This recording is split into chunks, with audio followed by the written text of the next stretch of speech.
Toastmasters and welcome guests, and of course Ian. What an honour to evaluate a C10, and of course with Ian, the president or president-to-be, I'm not sure.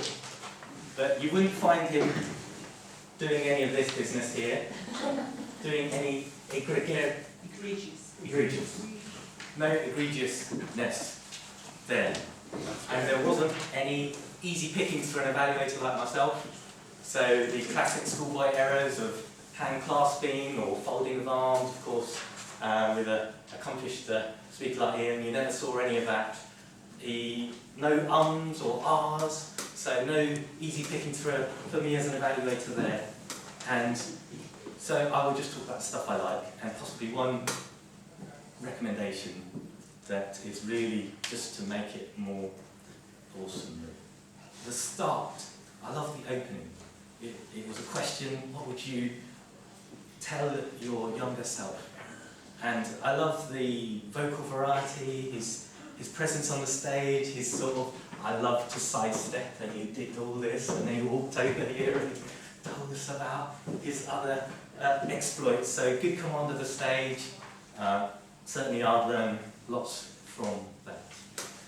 He also had a great story and a good progression. I love those pictures, slightly surprising pictures of himself with hair, which is amazing, and a little bit of self-depreciation which goes a long way to liking the speaker. He's already a likeable chap and with a great speaking style, but that makes me like him, and I'm sure all of you agree that you'd like him even more. Then he went on to the main body of the speech, his two stories of how he got promoted and his son, and those are really emotional stories. So tick box for the one of the objectives of this speech, which is to use stories and have noble objectives. The noble objectives hidden in there came near the end, which is to go with confidence, live for the present.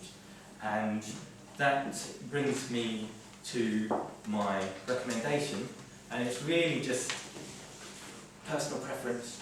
Every story has a hook and a hinge. A hook is your story. That's Ian's story. He had his younger son, and that's a really gripping story.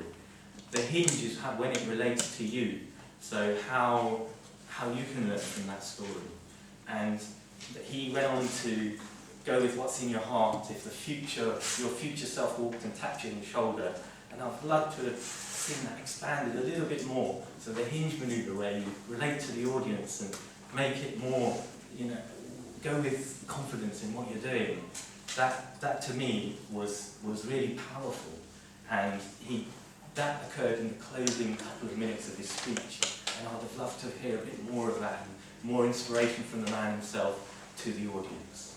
But overall, great story, completed all his objectives, and had a brilliant twist at the end. It's not about the past, it's about your future.